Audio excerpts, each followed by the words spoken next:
तो नमस्कार दोस्तों, स्वागत करते हैं आपका अपना चैनल VCI एजुकेशन पर। चलिए हम लोग अब आधुनिक भारत शुरू कर दिए हैं दोस्तों। इससे पहले हम लोग ज्योग्राफी भारत की भूगोल शुरू किए थे, उसको समाप्त भी कर चुके हैं। अब हम लोग आधुनिक भारत और साइंस मतलब साइंस में फिजिक्स को शुरू कर दिए हैं। तो आधुनिक भारत में आज डिस्कस करेंगे ईस्ट इंडिया कंपनी और बंगाल के नवाब को। बता दें दोस्तों कि हम लोग NCERT सार संग्रह जो महेश कुमार वर्णवाल द्वारा लिखी गई बुक है उसी को डिस्कस कर रहे हैं। और बता दें कि जो भी चैप्टर शुरू किया जा रहा है उसको लाइन बाय लाइन पढ़ाया दिया जा रहा है। अब आपका काम है कि क्या पूरे की पूरी क्वेश्चन को इम्प्लीमेंट कर पाते हैं या नहीं। अगर ठीक से सुनिएगा तो आपको बुक खरीदना नहीं पड़ेगा और पूरे क्वेश्चन पर पकड़ भी बन जाएगी। तो दोस्तों आइए शुरू करते हैं। और ये इसमें देख सकते हैं कि इन सारे टॉपिक को हम लोग डिस्कस करने वाले हैं मेरे दोस्त। सारे टॉपिक को हम लोग डिस्कस करेंगे। तो आइए सबसे पहले हम लोग ईस्ट इंडिया कंपनी और बंगाल के नवाब का पहला क्वेश्चन देख लेते हैं दोस्तों। तो देख सकते हैं ये आपके सामने पहला क्वेश्चन है। देखिए मुगल सम्राट द्वारा स्वतंत्र रूप से नियुक्त मतलब कह सकते हैं दोस्तों कि मुगल सम्राट द्वारा स्वतंत्र रूप से नियुक्त बंगाल का अंतिम गवर्नर कौन था। तो देखिए बंगाल का जो अंतिम गवर्नर था और मुगल द्वारा मतलब आपको मालूम होना चाहिए कि भारत में जब यहाँ पर अंग्रेज आए थे तो मुगलों का शासन चल रहा था। तो मुगलों को शासन चल रहा था तो अलग अलग जो प्रांत थे वो मुगलों के अधीन था। तो वहाँ पर लोग क्या करते थे, अपना शासन चलाते थे तो उनको टैक्स देते थे। उसी तरह बंगाल में जो मुगल थे उनके द्वारा नियुक्त किया गया जो अंतिम शासक था उनका नाम क्या था, तो मुर्शीद कुली खान था। इनका शासन कब से कब तक बंगाल में चला था, तो आप देख सकते हैं कि 1717 से लेकर 17 से 27 तक ये अपना शासन चलाए थे दोस्तों। आइए अगला क्वेश्चन देख सकते हैं। अगला क्वेश्चन भी आपके सामने है मेरे दोस्त। देखिए अगला क्वेश्चन है कि मुर्शीद कुली खान ने अपनी राजधानी ढाका से कहाँ स्थानांतरित किया दोस्तों। तो आपको मालूम होना चाहिए कि ये ढाका से मुर्शिदाबाद अपना स्थानांतरित कर दिए हैं। मतलब कि मुर्शीद कुली खान जो थे वो अपना राजधानी ढाका से कहाँ स्थानांतरित किए, तो मुर्शिदाबाद। आइए अगला क्वेश्चन देख सकते हैं दोस्तों, बहुत ही इंपॉर्टेंट क्वेश्चन है कि बंगाल के किस नवाब को यूरोपियों की तुलना मधुमक्खियों से की थी। तो देखिए कहने का मतलब क्या है, बंगाल के कौन ऐसे नवाब थे जो यूरोपवासी आए थे। आपको हम बताए थे कि यूरोपवासी में जैसे कि आप पुर्तगाल हो गया, अंग्रेज हो गया, डच हो गया, ये सारी कंपनी भारत में आके व्यापार करते थे। तो इनको मधुमक्खियों से तुलना किसने किया था, तो उनका नाम था अलवर्दी खां। अलवर्दी खां क्या किए थे कि यूरोप से जो लोग आए थे उनकी तुलना किससे किए थे, तो मधुमक्खियों से किए थे दोस्तों। आइए अगला क्वेश्चन देख सकते हैं। अगला क्वेश्चन भी आपके सामने है। 20 जून 1756 के प्रसिद्ध मतलब 20 जून 1756 को प्रसिद्ध ब्लैक होल की घटना, आपको मालूम ही होना चाहिए ब्लैक होल की घटना क्या हुई थी, जिसमें 146 लोगों को जिंदा पकड़कर काल कोठरी में बंद कर दिया गया था और उसको अगले दिन खोला गया था। तो उसमें से मात्र कितने लोग जिंदा निकले थे, 23 लोग मात्र जिंदा निकले थे दोस्तों। तो वही पूछ रहा है कि ब्लैक होल की घटना बंगाल के किस नवाब के शासन में हुई थी, तो ये सिराजुद्दौला के शासनकाल में हुई थी। और सिराजुद्दौला ही क्या किए थे कि 146 अंग्रेजों को पकड़कर बंद कर दिए थे। आइए अगला क्वेश्चन देख सकते हैं दोस्तों। अगला क्वेश्चन आपके सामने है कि 9 फरवरी 1757 को अलीनगर की संधि किसके मध्य संपन्न हुई थी। तो ये अलीनगर की जो संधि हुई थी, मतलब संधि का मतलब होता है समझौता। आप मेरे बातों को मानेंगे, हम आपके बातों के माने थे। तो ये कब हुआ था, तो 9 फरवरी 1757 को हुआ था। और किनके किनके बीच में हुआ था, तो लॉर्ड क्लाइव। आपको मालूम होना चाहिए कि लॉर्ड क्लाइव उस टाइम का क्या था, गवर्नर था। और ये सिराजुद्दौला के बीच क्या हुआ था, समझौता हुआ था। आइए थोड़ा इसके बारे में फैक्ट जानते हैं। देखिए देख सकते हैं दोस्तों कि भारतवर्ष में ब्रिटिश साम्राज्य का संस्थापक लॉर्ड रॉबर्ट क्लाइव को माना जाता है। मतलब क्लाइव का पूरा नाम क्या था, लॉर्ड रॉबर्ट क्लाइव। इसी को क्या माना था, ब्रिटिश साम्राज्य का संस्थापक माना जाता था, क्योंकि ब्रिटिश लोग आए थे तो सबसे पहले इसी के अधीन आए थे दोस्तों। आगे देखिए, जिसने प्लासी की युद्ध में 23 जून 1757 को बंगाल के नवाब सिराजुद्दौला को क्या कर दिया था, पराजित कर दिया था। आपको मालूम होना था सिराजुद्दौला जो था वो गर्म मिजाज का आदमी था, और इसी गर्म मिजाज का आदमी था और इससे भिड़ गया। और भिड़ के गया जब लड़ाई करने, तो यहाँ पर इनकी हार हो जाती है। सिराजुद्दौला की क्या हो जाती है, हार हो जाती है। और ब्रिटिश साम्राज्य के प्रभुत्व की नींव खड़ी हो जाती है, क्योंकि बंगाल के शासक यही थे। और इनको हटा देने के बाद क्या हुआ, ये लोग आप इनकी कहानी सुनेंगे। हम पिछले वाले वीडियो में हम आपको पूरी डिटेल बताए थे दोस्तों।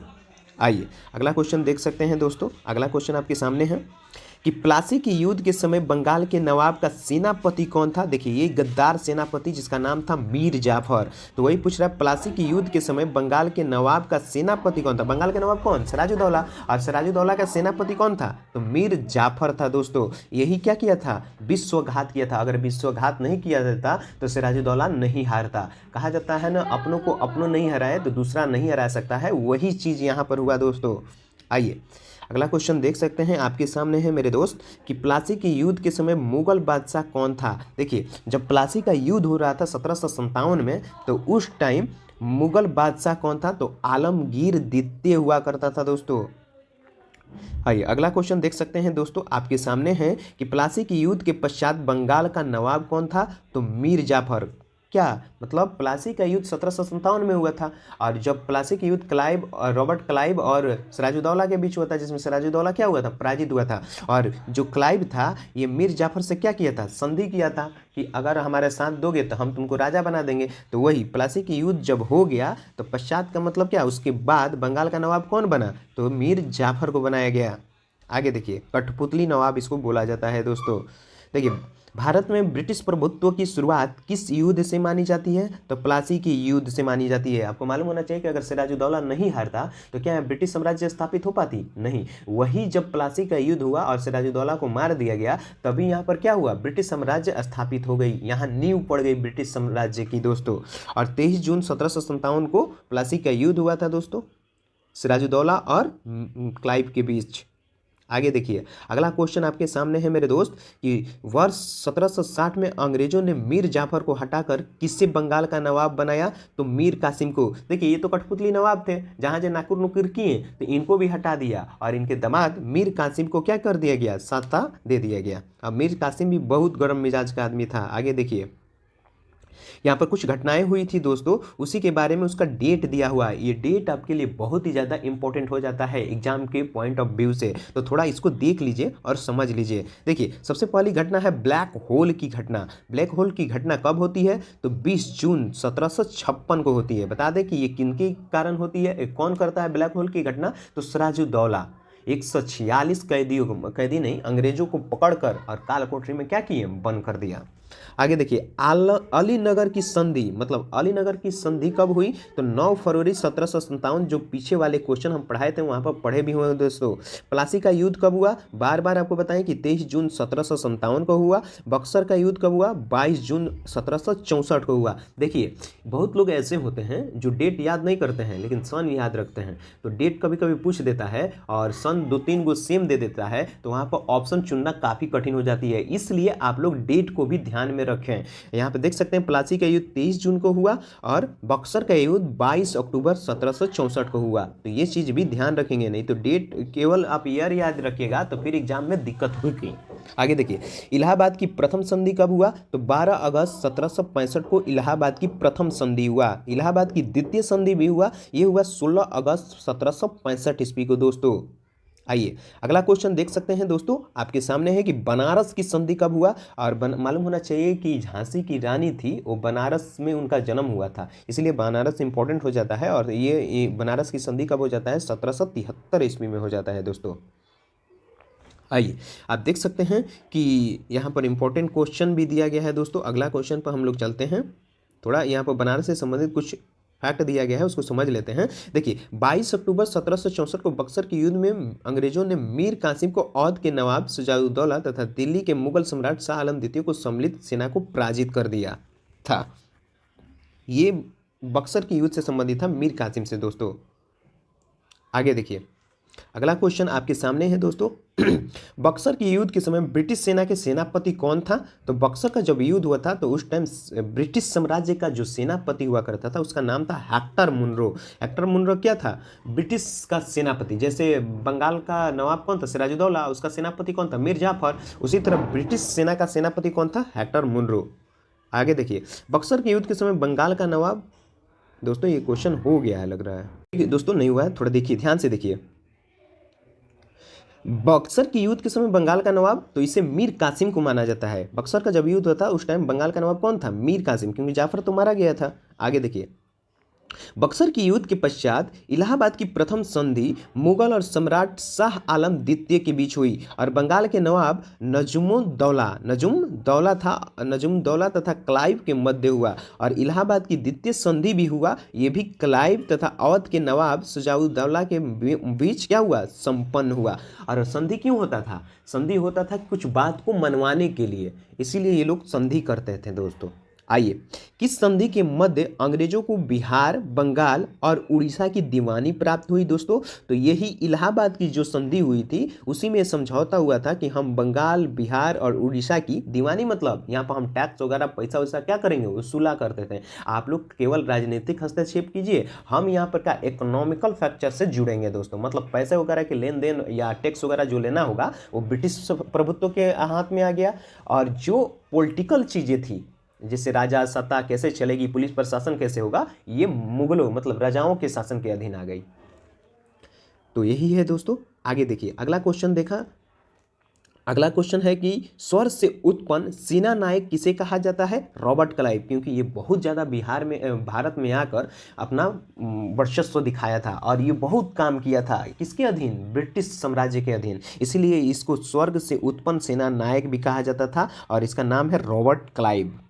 आइए, इलाहाबाद की संधि के पश्चात बंगाल में द्वैध शासन, देख रहे हैं दोस्तों, इलाहाबाद की जब संधि हो गई उसके बाद बंगाल में जो द्वैध शासन की स्थापना किसके द्वारा की गई? तो ये रॉबर्ट क्लाइव के द्वारा की गई। क्योंकि आपको मालूम होना चाहिए, जब इलाहाबाद में एक संधि समझौता हो जाता है उसके बाद बंगाल में द्वैध शासन की स्थापना कर दी जाएगी। मतलब दो शासन कैसे? जैसे कि आप पॉलिटिकल शासन देखिए, हम इकोनॉमिकल फैक्टर में जुड़ जाएंगे, तो यही द्वैध शासन हो गया। मतलब दो शासन चलाना द्वैध शासन कहलाता है, और यही इसको शुरुआत किया था दोस्तों।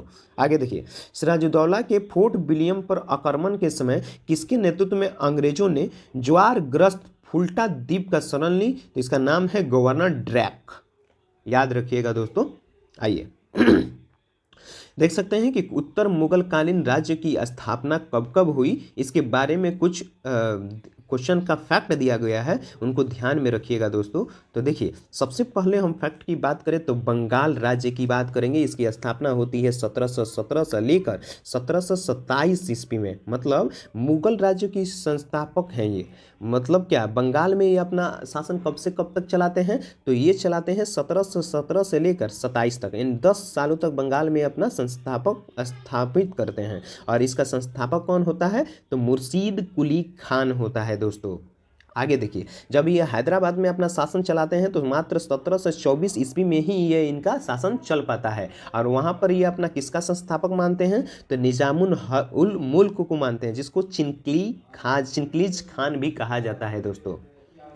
आगे देख सकते हैं, भरतपुर भी एक राज्य हुआ करता था, उसमें ये 18वीं शताब्दी में अपना शासन चलाते हैं। और वहाँ पर जो संस्थापक होता है ये चूड़ामन और बदन सिंह को मानते हैं दोस्तों। तो भरतपुर में कौन कौन? चूड़ामन और बदन सिंह। हैदराबाद में कौन? निजामुल मुल्क, जिसको चिनक्लीज खान भी कहा जाता है। और बंगाल में कौन? तो मुर्शीद कुली खान था। और इसका शासन कब से कब तक चला? 1717 से लेकर 27 तक, यानी 10 सालों तक मुर्शीद कुली खान बंगाल में क्या किया? अपना शासन स्थापित किया। दूसरी चीज, हैदराबाद की बात करें तो निजामुल मुल्क जो था वो 1727 ईस्वी में अपना शासन स्थापित किया था दोस्तों। और भरतपुर की बात करें तो 18वीं शताब्दी में अपना शासन स्थापित किया था। और इसमें दो लोग थे, चूड़ामन और बदन सिंह। कहाँ? भरतपुर में।